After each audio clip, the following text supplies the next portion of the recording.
আমার সত্যি বাঁচার আর কোনো ইচ্ছা নেই। I love Sholok, I love Sholok. আপনি শোলক নন, কারণ আমার শোলক আমার ওপরে কখনো হাত তুলতে পারে না,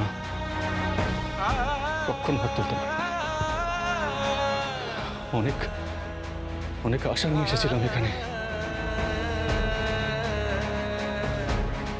আমি ভেবেছিলাম আপনি হয়তো শোলক, আপনি কোনো মিথ্যে পরিচয় হয়তো এখানে রয়েছেন, কিন্তু না, ইউ কান্ট বি শোলক। আমার শোলক অনেক ভালো মেয়ে, অনেক ভালো, আপনার মতো নয়। আপনার মতো এরকম রুথলেস, হার্টলেস, আপনার মতো অমানবিক নয়। সরি,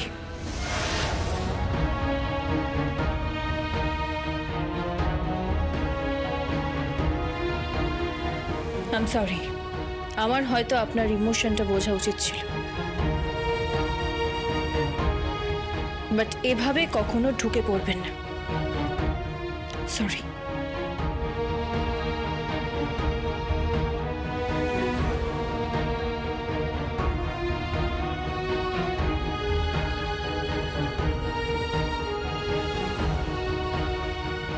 আমি ওনার হয়ে আপনার কাছে ক্ষমা চাইছি, ক্ষমা চাইছি।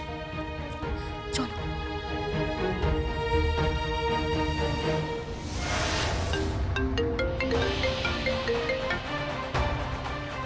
Hello, yes. ও, প্রিয়দর্শিনী মুখার্জি আর আঁচল মুখার্জি চলে এসেছেন? ওকে ওকে, ওনাদের বসান, আমি আসছি।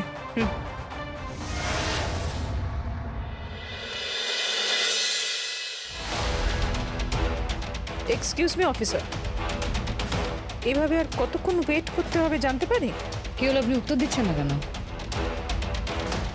আমাদের সময়ের না দাম আছে, যথেষ্ট বিজি আমরা।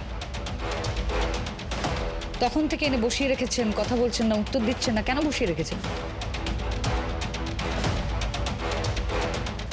এখানে যদি বসতে অসুবিধা থাকে তাহলে লকআপের ভেতর জায়গা করে দেবো বসার জন্য।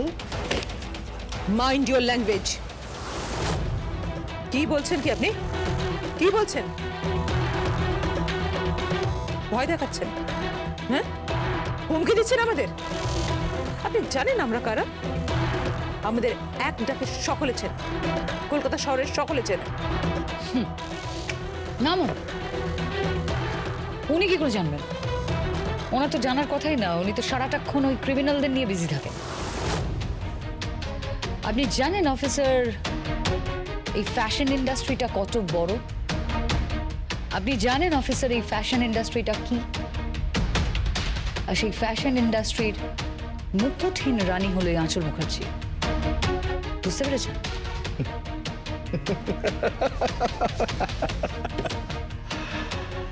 হ্যাঁ,